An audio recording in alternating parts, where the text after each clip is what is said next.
Assalamualaikum. Sebelum kalian menyaksikan vlog ini, kalian harus subscribe and like dan share. Selamat menyaksikan.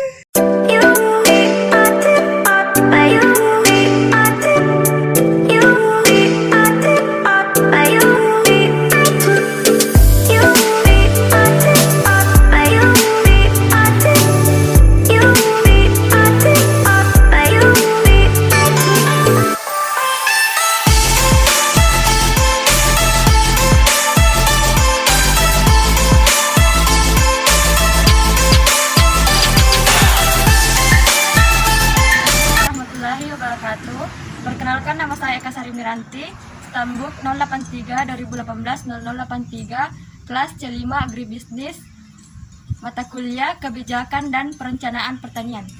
Perkenalkan, nama saya Adi Fasuliana, Stambuk 083 2018 0090, kelas C5 Agribisnis, mata kuliah Kebijakan dan Perencanaan Pertanian. Perkenalkan, nama saya Didi Pustriati, Stambuk 083 2018 0100, kelas C5 Kebijakan dan Perencanaan Pertanian.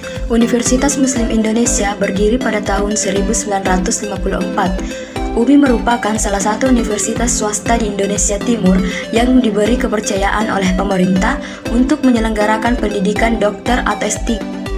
Fakultas Pertanian UMI didirikan pada tahun 1987. Pada tahun 2007-2008, Fakultas Pertanian mengalami perubahan menjadi dua program, yaitu Agroteknologi dan Agribisnis. Agroindustri adalah perusahaan industri yang memproses hasil pertanian dari bahan nabati atau yang berasal dari tanaman, dan hewani yang dihasilkan oleh hewan menjadi produk dalam rangka meningkatkan nilai tambahnya.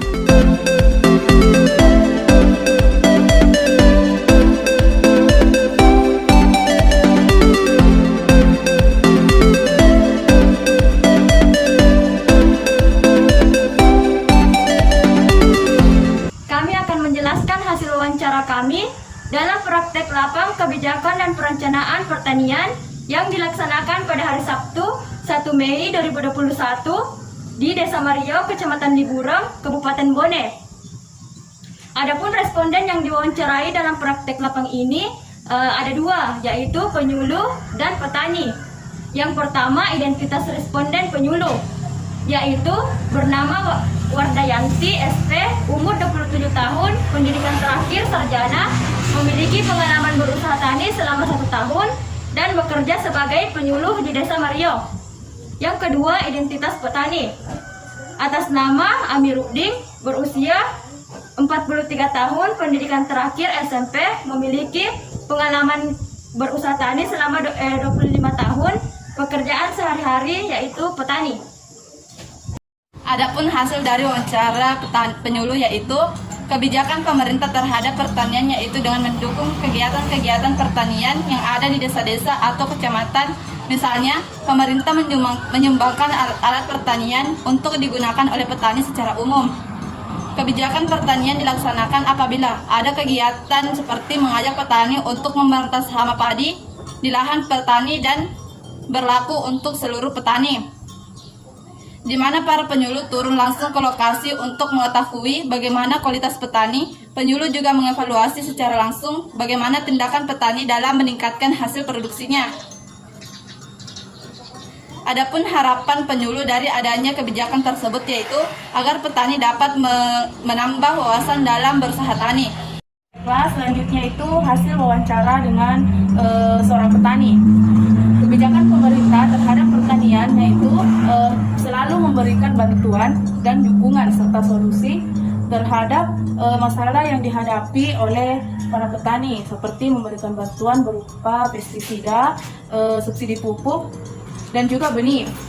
Waktu pelaksanaan memberikan bantuan ini tidak menentu, terkadang pada saat musim tanam, ada juga setelah musim tanam, dan kadang sebelum musim tanam itu berlangsung. Kebijakan tersebut dilaksanakan itu di lahan pertanian, yaitu di daerah persawahan para petani, dan kebijakan itu hanya yang berupa bantuan itu hanya dapat diterima oleh para petani yang terdaftar di RKPP. Pelaksanaan kebijakan pertanian tersebut itu para penyuluh mengunjungi lahan pertanian para petani. selama kurang lebih itu 2-3 kali dalam setahun. Dan mereka itu, para penyuluh itu datang untuk mengetahui, untuk mengecek bagaimana perkembangan dari usaha tani para petani-petani. Dan yang terakhir, hal yang diharapkan para petani dari kebijakan pemerintah tersebut yaitu agar produktivitas petani lebih meningkat lagi, yaitu hasil dari panen mereka lebih meningkat, lebih produktivitasnya itu lebih meningkat lagi. Itulah hasil praktek lapang kebijakan dan perencanaan pertanian dari kelompok 3, dan makasih telah meluangkan waktu untuk menyaksikan. Thanks for watching.